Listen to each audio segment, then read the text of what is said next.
How's it going, guys? So, this fight between Fedor Chudinov and George Groves has finally been made official after several months of negotiation.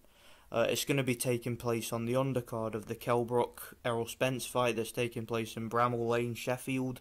Adding to that card, it's going to be for the vacant WBA super middleweight title. Got a bit of an odd situation with the WBA here.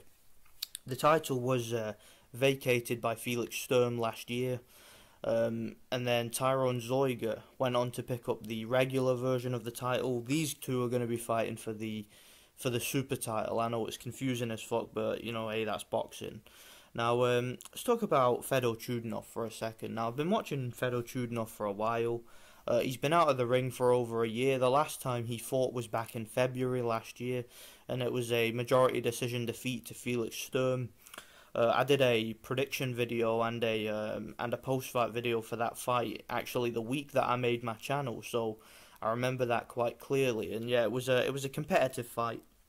The majority of people, including myself, felt that Chudinov had done enough to win the fight. However, he wasn't quite as effective that time as he was the first time, and that was the problem. I think he wasn't busy enough, and he gave a few rounds away. And I just think fighting at home, you know, Sturm was able to pick up all the close rounds and able to win a close decision. But you know, like I said, the majority of people felt that it could have gone the other way. Most people would have given it to Chudinov, but there's been a long layoff since then. Like I said, he's been out of the ring for over a year, so we don't know really if Fedor Chudinov is going to be at his best here, because this is, I think, the longest layoff he's taken in a while. Now, he's a very good fighter, Chudinov. You know, he does the basics very well. He's got good defense, a good tight guard, you know, decent jab. His punch technique is very good.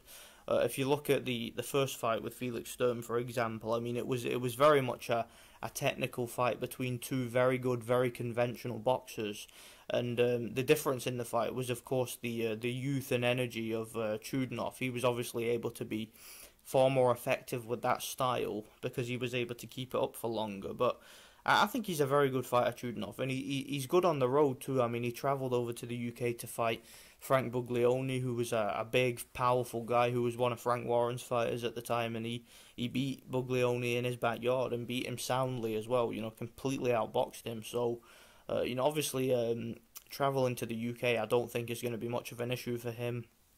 You know, he's the problem with Chudinov is, like I said, the layoff, and also the fact that he's never really been the most active fighter anyway. You know, he's not really a guy who is a full-time boxer. I believe he's been a professional since 2009, mid-2009. And in that time, he's only had about 15 professional fights. So clearly this isn't the most active or most dedicated guy to the sport. You know, it kind of reminds me of Errol Quinlan in a way, the last guy that fought Chris Eubank Jr. That guy was, I think, he'd been a pro for something like 8 or 9 years, and he'd only had 11 fights or something. So, you know, you get some of these guys who just they'll fight once a year or a couple of times a year, and you know, they don't really put much work in. And Fedor Chudinov's one of those guys. You know, he's just not very active, and I think that could cost him here, because coming off a long layoff, not having that many fights of experience, and then going in against a guy like Groves, who's been very active and who's been very determined in his career and has been in a lot of high-level fights with a lot at stake, I think it's going to be... it doesn't really bode well for Chudinov going into this fight. Now, let's talk about Groves for a second. Now, I know about George Groves a lot. I mean, I know him very well. I've been following his career ever since he turned pro. I even watched several of his amateur fights before he turned pro. So, obviously... I know George Groves' career inside and out. Been watching him from the very beginning. I remember like his fight with Kenny Anderson, for example, and his fight against people like Charles Adamu. You know, those were, you know, decent domestic level opposition, and you know, Groves was fantastic on his way up, particularly with Adam Booth, because Adam Booth was a really good trainer and really suited Groves. And I think when he was with Haymaker Promotions, you know, he was getting some really good training, some really good tips. And I really did like what Groves was doing early on in his career. However, the problem is, when he was training for his first world title opportunity with Carl Froch, something happened that, in my opinion, completely ruined Groves and completely, took him out of his element and just ruined him as a fighter, in my opinion. And that was the split from Adam Booth. He split from Adam Booth. I think it was a month or so before he was due to fight Carl Froch, and it showed in the fight that he wasn't the same without Adam Booth, because he had the skills and he had the athleticism and he had the ability to beat Froch. He was the better fighter, but the problem was he didn't have Adam Booth in his corner to keep him under control and keep him calm. Like, I'll give you an example. When he fought Kenny Anderson, and Groves got dropped in that fight, and he was being outworked, and he was losing the fight for the first 3 rounds. And back in the corner, just listen to the advice and the instructions that Adam Booth gives him in the corner, and also the way that Adam Booth was able to motivate Groves. I always felt that Groves and Booth had a sort of chemistry that worked really well. It was a very, very successful fighter-trainer relationship that they had, and he was able to help Groves through the really hard times in his career. Even when Groves fought James DeGale, for example, and Groves got himself cut or he got himself hurt, it was always the tactics from Adam Booth and the motivation from Adam Booth that always got Groves through it and always saw him to victory. And it's not surprising that with Adam Booth in his corner, he's actually undefeated. Groves has never lost with Adam Booth in the corner. Now, since splitting with Adam Booth, he went with Paddy Fitzpatrick, and he was just a terrible trainer, in my opinion. He was useless. I mean, he was basically an assistant coach, a bag bum, basically, masquerading as a trainer, and it wasn't very good for Groves. And it really showed, like in Groves' fight against Badu Jack, for example, he was making amateurish mistakes. In the rematch with Froch, where he had a full camp with Paddy Fitzpatrick, I mean, Groves was absolutely awful in that rematch. I mean, his performance compared to his performance the first time was terrible. Okay, he was so sloppy, just so unprepared. It was ridiculous. It really was. And but yeah, I think now that he's with Shane McGuigan, who's a young but very, very good trainer. He was a good amateur boxer. He obviously has a lot of experience with his father, Barry McGuigan, who was a very good fighter, and obviously working with Shane McGuigan, Groves seems to be getting his mojo back, his confidence that he had before, and he's looking very good now. His last few fights, he's been impressive. He had a 4th round TKO victory over the undefeated David Brophy, who went on to upset Zach Dunn, who was an undefeated fighter from Australia. So clearly David Brophy was a very good win for Groves. He also had a dominant victory over Edward Gutschnetz from Germany, and there was a tragic situation with that fight. I mean, Edward Gutschnetz ended up with a serious brain injury, and he's now crippled, basically. I mean, he can't walk, he can't talk, he can't feed himself. He's going to need round-the-clock care for the rest of his life. And I think Groves set up a fund or something like that to try and help out Edward Gutschnetz's family get through it, because apparently they're struggling. They've got 3 kids and don't really have a whole lot of money. His wife is having to work 2 jobs and stuff like that. It's just a tragic situation. I actually read something about it last week that Edward Gutschnetz is he's still not out of the hospital, and he's in a really bad way. Like, he's never going to recover from what happened in that fight. It really should have been stopped. I mean, that referee was fucking ridiculous. There was no reason to let that fight go on. But anyway, moving on from that. But still, it was a very good performance from Groves. He showed a lot of stamina, placing his punches very well. Very, very accurate, very powerful, concussive shots. And Edward Gutschnetz was a very tough guy, a very durable guy who had gone the distance with people like Jürgen Bremer, for example. So, obviously, Groves being able to do what he did to him, being able to inflict so much damage on him, it was obviously a good indication of how dangerous Groves is and how much power he actually does have. He's a very heavy-handed fighter, Groves.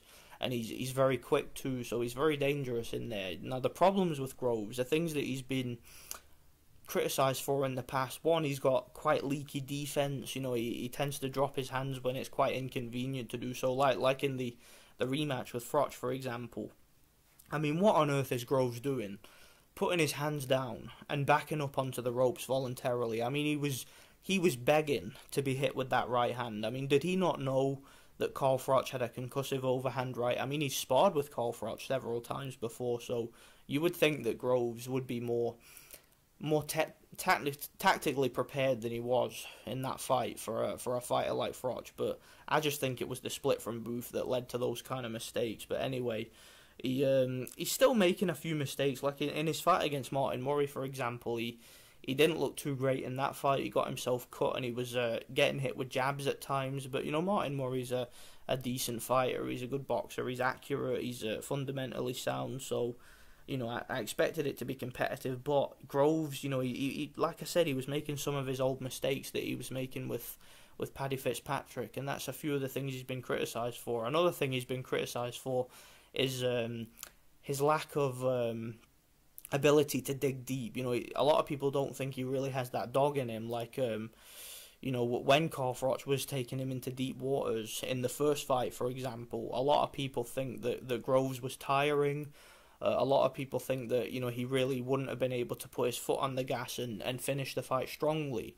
And I don't really know if that's true or not. Perhaps it was. I certainly do think that in that 9th round, Groves' defences were falling apart and he was starting to get caught, but I think that he was still, you know, he still had his faculties about him. He still could have got through it, but, you know, it's all speculation at this stage. You never actually know, but, you know, it's still a concern because we know that Chudinov has got pretty good stamina. You know, he can go 12 rounds at a decent pace, so if he's able to maybe drag Groves into a fight late, you know, he might have the better of it, but to be honest, I can't really see it. You know, when I'm looking at this fight, one of the things that keeps jumping out at me is the circumstances of this fight. I think circumstantially, a lot going on here favours Groves.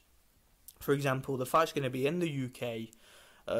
It's going to be Groves, who's been very active. He was very active last year. He was very active the year before. So, obviously, Groves, you know, he's going to be well prepared. You know, he's going to be in probably the best shape of his life. I mean, he's been on a good run recently. Whereas Chudinov, like I said, he's been sitting about for a year doing nothing. He's not even been trying to fight. So, I mean, he never pursued the Sturm rematch. Obviously, Sturm had a lot of issues, like he got injured and there was the whole drug testing issue. I don't even want to get into all that bullshit, but yeah. The third fight with Sturm, you know, there was never even a negotiation there. You know, he never really tried to get his title back, never tried to get in the mix. No, he didn't really do anything. It was as if he was just waiting about, hoping to get a call for a big payday, and it seems as if that's what's happened. So, you know, circumstantially, I don't really see this being the best version of Chudinov. I see him being a little bit lazy here, whereas Groves, I just think he's going to be in a great place. I think that Groves understands now, after the 3 world title shots he's had, and the 3 times he's failed, and it's been 3 times where a lot of people think he could have won. Like, for example, against Badou Jack, it was a close fight, competitive fight. Groves had a knockdown in the first. I mean, he was knocked down in the first round, and a lot of people think that had he not been knocked down in the first round by that punch, that he, if he'd have just been able to avoid it, he might have been able to win the fight, because it was a split decision. So clearly, the scores were close, and it was in Badou Jack's, well, supposedly Badou Jack's backyard, because the fight was in Vegas, and Badou Jack is an Al Heyman client, and he's promoted by Floyd Mayweather. So if it was anybody's backyard, it was Jack's, not Groves, even though I know that he's from Sweden. But yeah, I think that unlike in those fights where Groves was the B-side, because he was the B-side for Froch also. I mean, Eddie Hearn, let's be real, Eddie Hearn had those cards and those referees supporting Froch for that win. And this is the first time, I think, in Groves' championship career that he's going to be the A-side for a fight, and I think that circumstantially that's going to benefit him here, and I think it's going to give him a lot of confidence. And also, you know, talk about styles for a second. I've mentioned how Fedor Chudinov does the basics well. You know, he's very conventional, good jab, good tight guard, good boxing skills, but I don't really know about his athleticism. I don't think he's quite as athletic as Groves. You know, I don't really think he has the kind of foot speed or the hand speed or the kind of power or the kind of physical strength that George Groves has. You know, I've never really seen Chudinov in a situation where he's had to display top level athleticism, but you know, George Groves to me is a very good athlete. Okay, his best attributes have always been his speed and his power. So yeah, I think that a lot going into this fight favours Groves, and I'm going to favour Groves for the victory. I'm going to go with George Groves to win the fight, either by a decision or a late stoppage. I think that Chudinov, after a long layoff, I would not be surprised if he gets stopped. But yeah, I'm gonna pick George Groves for the win. I just think there's too much going for him right now. Like I said, the fight's in his backyard. You know, it's his last opportunity to become a champion. If he loses this fight, he will not get a world title fight for a long time. So he understands that. He understands that there's a big lucrative unification fight that could take place against James DeGale later on in the year. If that fight happens, they could take that fight to Wembley, guys. I'm telling you, the first fight was a sellout at the O2. The next fight will be even bigger. They could have it at Wembley, and it will be a big domestic grudge match. I tell you one thing, Eddie Hearn is going to be rubbing his greedy hands together at that one. He really is. He really wants to make that fight. So, yeah, I think there's so much at stake here, and I just think that a lot of people are going to be invested in Groves for the victory. I can't see Chudinov getting the decision if the fight's close, just like he never got the decision against Sturm in the rematch. I don't see him getting the decision here if it's the same kind of fight.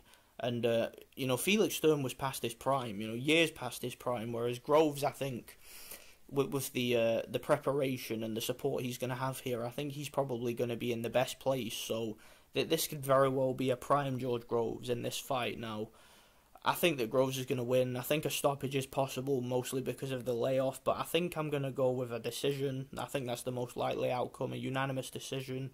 Let me know what you guys think. Thanks for watching.